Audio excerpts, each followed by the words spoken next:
Si quelqu'un veut venir après moi, qu'il renonce à lui-même, qu'il se charge de sa croix et qu'il me suive. Matthieu 16, 24.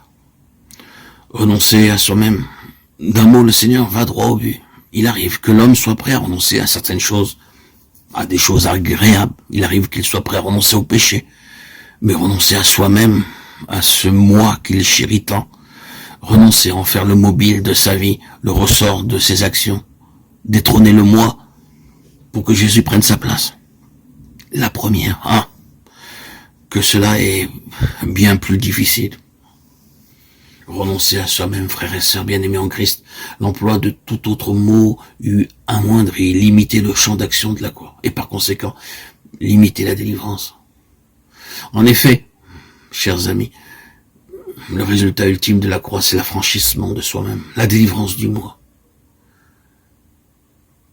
Auditeur, auditrice, si quelqu'un se charge de la croix, accepte l'esprit de la croix, manifesté en Christ au calvaire, et renonce à soi-même, il est alors assuré d'être affranchi du péché, des terreurs de la loi du monde et de l'esclavage de Satan.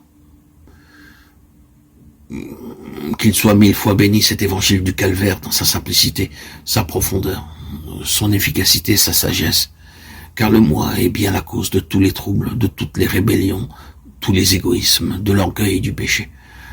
Que l'homme se considère comme cloué au bois avec le Christ, jour après jour, heure après heure, que dans les difficultés, les luttes inhérentes à cette vie, il renonce à soi-même et habite dans le calme et la paix du Sauveur.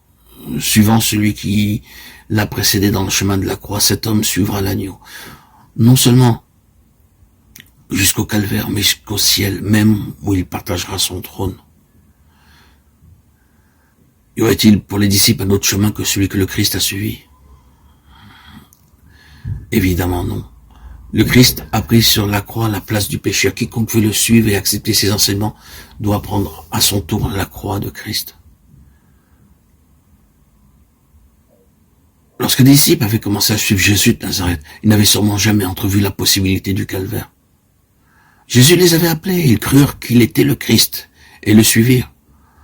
En leur cœur, ils savaient que Christ avait les paroles de la vie éternelle. Ils l'entendaient, ils voyaient ses miracles, ils rêvèrent peut-être de puissance et de gloire.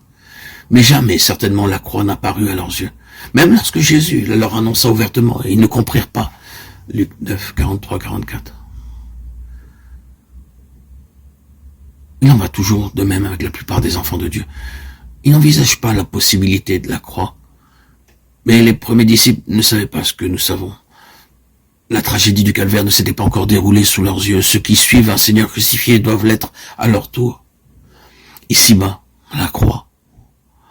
Au ciel, seulement, le trône.